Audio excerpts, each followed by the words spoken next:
CEO of the Community Foundation for the Land of Lincoln. We are a philanthropic organization. Keep it real brief. Our mission is connecting people who care with causes that matter. People give us money and we help them give it away to good causes in the community, in essence. I could go on all day about that subject if you like. But today I've been invited here to talk about the Next 10 project. Show of hands if you heard about the Next 10. Okay, good. Glad to hear that. And I want to apologize. I went to the Illini game last night. It was an 8 o'clock tip. I got about 4 hours of sleep. But we won, so I've got a lot of energy here. So the Next 10 was kind of the idea to have a community visioning project in the community was really born in 2019 through strategic planning at the Community Foundation, where we had been growing and being more active in the community since our founding in 2002. And frankly, getting more requests of our time and our involvement in community-wide projects. And we kind of saw this, and we were a little concerned of, just generally speaking, there didn't seem to be a lot of cohesion, a lot of silos in our community. How can we work together on projects, and how can we get more community input? And so we voted as a board in February of 2020 to move forward with hiring consultants to do this big visioning project. And 2 weeks later, we had this global pandemic that kind of derailed it for a moment. But then we decided this might be an even better time to get people kind of in these times when we were separated from one another to think about the future, what the world would look like when we got eventually out of the COVID lockdowns. So in late 2020, we've just put an open call out to the community to seek their ideas and input in a very general way for what you would like to see better in Central Illinois, in our region. And that elicited about 600 ideas, or ideas on other people's ideas. We did it virtually because we couldn't get together in the town hall type of setting like this. So we created a website. It was, I thought, kind of cool. You could like pin a spot in the community, say, I can see a park here, or just comment, much like you do on social media. Though, unlike social media, it was really positive. People were very encouraging to one another. It wasn't this anonymous, throwing stones thing. So I was pleased with that. Maybe one comment we took down. Out of 600, that's pretty good. And I'm sorry about that. I really do. Thanks, Phil. We should talk to Zuckerberg. Anyhow, that went really in a positive way. We formed a steering committee of 10 citizens to kind of take that information and distill it into something that would be manageable, or at least workable, because we wanted actionable projects. So in 2021, the spiral report that's being passed around was released, what became known then as the Next 10. And the idea originally was to have top 10 ideas. My joke, if you've heard it before, I apologize. We count 10 like the Big Ten counts conference members. There's more like 27 projects that came and 10 buckets of ideas. And then we put that out to the world and wanted to share that with people. But the real work was, before an idea got in the Next 10 booklet, it had to have certain attributes. It had to have, first of all, a champion for the project, a group that said, we're going to take this on, we're going to take responsibility for this. Secondly, it needed to have kind of somewhat of a short time horizon to get going on it. We didn't want to wait 5-10 years. We wanted to say, what can we get moving on in the next year or two?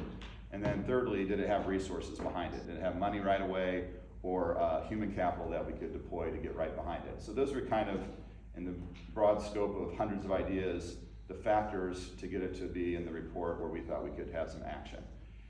Here we are, it's now 2025, so nearly 4 years later. Things are moving. Of the 20 or so projects at different degrees and at different paces, but I'm proud of the work that we kind of sparked.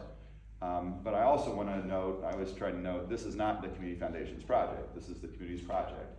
Thus the champions for each one of the specific projects, we are champions on hardly any, if at all. We're involved with many, but not all of them. So this is really something where it's meant to shine a light on things, to not take credit or blame for the progress of them being made, but to be kind of a cheerleader or a coaxer of them. So that's kind of been our role with this. So I thought today I'd just really quickly talk about some of the updates on some of these projects.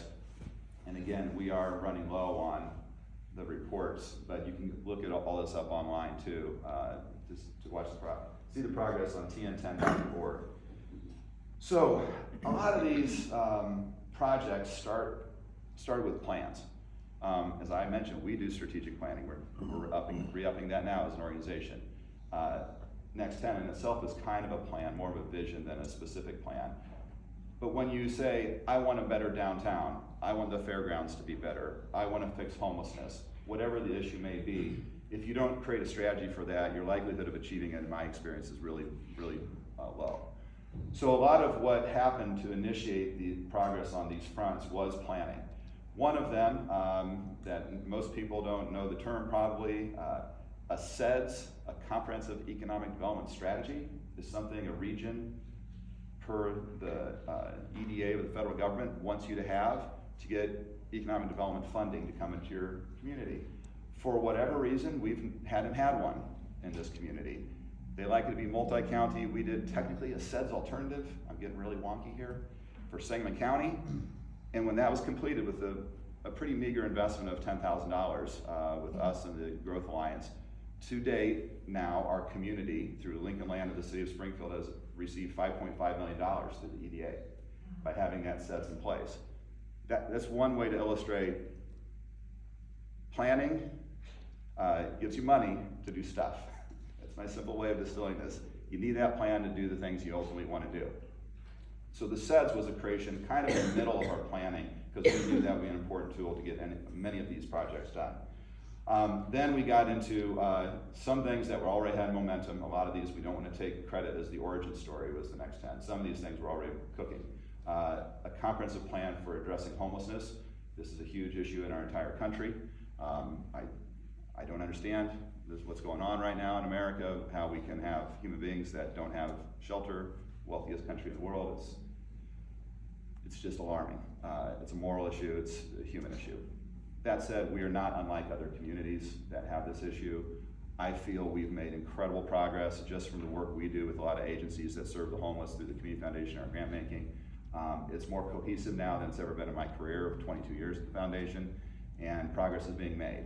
It never seems to stop with more people coming into homelessness, but right now we have a plan called Heartland House. A new entity has been created to help coordinate these things, and the funding has increased from HUD, where we were low on the totem pole in Illinois. Now we're near the top as far as resources coming to the community. It will take time, but progress is being made on that front. Again, without the planning, we would not be getting more funding to address the issues. The fairgrounds, I'm a North End kid, grew up a block away from the fairgrounds. We all love it, we all go there.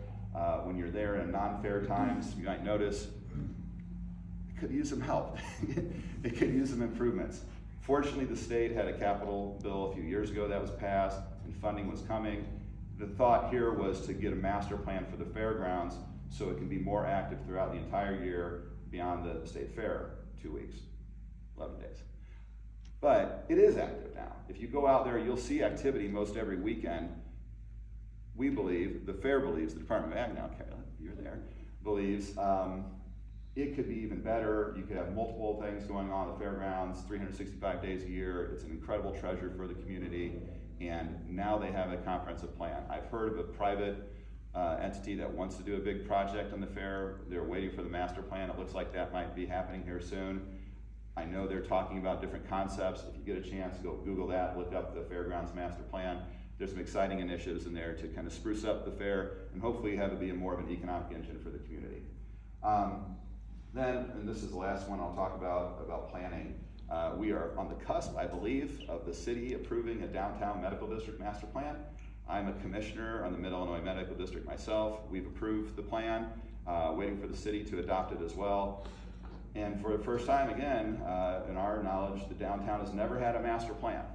We've had other efforts. You remember SDAT, RUDAT? What's that? Sorry, I'm tired, it's early. But the master plan for the downtown, I think, is incredibly important. More than any other issue on the next 10, people want a better downtown. They want it to be robust, they want it to be lively, they want people there, all the good things. I believe this will set a framework that again can bring funding to improve the downtown. But you got to work these things too. That's why I'm very anxious for the city to adopt this plan and have their staff, hopefully people waking up every day to think, how do we implement this for these very important districts of the downtown and medical district, which cross over considerably geographically. So these are, that's a very important geographic area of our community, because if you don't have that heartbeat, that core of the city healthy, the rest of the community suffers. Just one other comment on that. We had been in a partnership with United Way and UIS for many years, doing every other year a citizen survey, the Sangamon County Citizen Survey. We want to get back to that too. Every year we did that over a decade. The most common thing was downtown. We want a better downtown. So people want this. I think we need to focus on it. It's very difficult in the Midwestern United States in 2025, in a town of our size. We're all struggling a little bit. But without a plan, again, you're not going to be able to have improvement. So I'm very excited to see this get approved and implemented hopefully shortly. Just a couple others. Pillsbury, hopefully all of you have been following the progress there. The thought was to just get hold of that property from what was a pretty bad actor that had not been doing good things as far as cleaning up the property or just pillaging it maybe. Now there's a not-for-profit that has control of that, moving Pillsbury forward. I think this is the perfect example of our wonderful country and democracy and citizen action, where 3 people just stood up and said, we're gonna do something about this. And those wonderful people, Chris Richmond, Polly Poskin, and Tony Del Giorno, look at the progress they've made. They put together a plan. They've got millions of dollars in funding now from state, local, federal levels. And my understanding this spring they're going to start the wrecking ball. They're going to be cleaning up that property, hopefully redevelopment soon thereafter. So then people in economic development can start to market that to businesses, interests that want to be on a rail line and improve that part of the community. It's a remarkable project. But it took us 2 decades as a community to get going on it. But I'm really excited for that project and the progress they're making. I think there's a lot more to come there. Just a couple things on the arts. There's a big section, again, maybe during COVID, especially when we were seeking comments, people want to be around each other. They want to celebrate the better things in life, and musical performance was a big thing. The Levitt Amp is coming up for renewal. That has been one of the, I think, bright lights for downtown and the community over the last few years. I'm very hopeful that we'll get another round of funding for that. We initially, out of COVID, the Community Foundation did fund some Back to the Music is what it was called, to fund artists to be performing in bars and restaurants around the community to get people back in to the world. That seems so quaint now, it's so long ago now. I'm glad we're getting past that COVID period. But I think we still always will want more arts and cultural activities just as a species. We want to see these things, we want to be together to celebrate the arts. Then just 2 more things. One, I could probably talk to Sarah, have her come up here and talk about this initiative. One of my favorites, they're all my favorite. These next 10 things are like your kids. You love them all. But some, you're more proud of. The Farm to Table initiative, the thought was to become the farm to table capital of the world, which is pretty bold. Not America, not the state, the world. But we live on some of the most fertile land on earth. Why can't we take advantage of that? And with the Sangamon County government as the champion, incredible progress is being made. The notion is to start by creating market demand through institutional kitchens. So schools, hospitals, elder care facilities, to agree to purchase X amount of food locally. Then the issue becomes, well, who's gonna grow it? Because a lot of farmers don't grow food for human consumption. It's corns and beans, which is great. We celebrate that part of our economy, but could we take some acreage and grow potatoes, grow tomatoes, all the stuff? So that is really making progress. In the last couple of years, Pawnee Schools was kind of a pilot school to take this on. And now, Sarah, how many do we have? So we have Pleasant Plains, the Urban League, and the Illinois Presbyterian Home are all pilots. Yeah, that's just recently, right? And more regionally, up in Logan County, Lincoln Schools have been involved with this, and Menard. Is Porta coming? Yes, yeah. Yes. Porta's coming on board. That's, again, I think we're gonna get to a tipping point, I hope, where more and more schools do this. Sangamon County government has also made a grant to Illinois Extension offices to hire a coordinator for this, so somebody can wake up every day thinking about this. I'm really excited about this initiative. We all want good meals, and it's kind of tastes a little better when it's grown locally, and it's better for you, all of the good things. So this is an initiative that I think can have multiple benefits of economic development, health, and just community pride by by really celebrating something that's so much part of our heritage here in Central Illinois. Again, I could go on all day. I said 10 minutes, I probably passed, but a couple more thoughts. So we did this, and there was all this activity seeking input in 2020, released a report in 21, progress report in 22. In 2023, we kind of conceived of the thought of having an annual or every other year event to update the public on progress on Next 10 initiatives, but also have a forum for new ideas. What else can we do? Because this isn't static. There's always issues we need to tackle. And in 2023, we did that with a few events, but one of the events was out at UIS where we announced Press Forward Springfield. I don't know if anybody heard of that. That was really something through the Community Foundation. We received a wonderful bequest from a guy named Pat Coburn, who used to be the publisher of the paper here in town.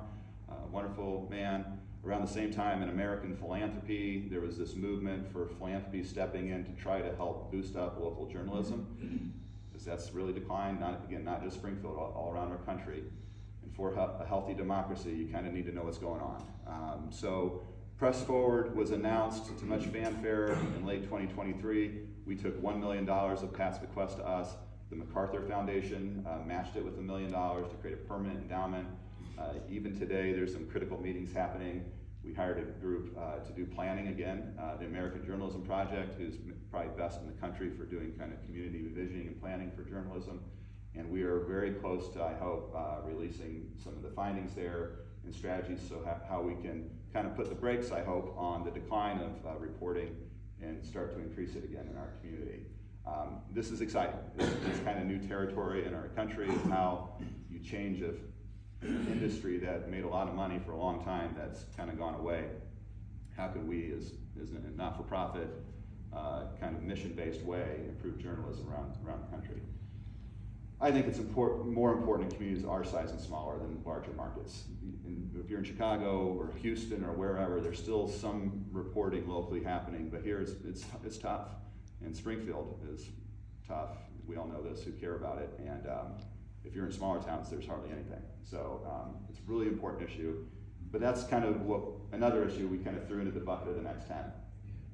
We're hoping to continue that festival type idea, to develop this Next Fest, to have more ideas and bring in subject matter experts from around the country to talk about whatever it is we choose to talk about.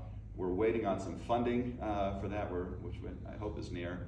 And so stay tuned. I hope I can come back and talk to you about Next Fest and all the things we're planning on that. But that's kind of our thoughts for how to keep it moving. But the whole idea behind the Next 10 and the concept of it, I think our hypothesis has proven to work. That if you ask people what they want to see better in their community and you try to organize it a bit, do some planning, you can make change. And that's where I'm proud of our little organization that's built on community philanthropy, generous people that want to help, just igniting this. There's so many good groups, so many good people working on these projects. I think it's something we should celebrate and keep at, because if you relent for a minute, it can slip back. So anyhow, happy to answer any questions you have.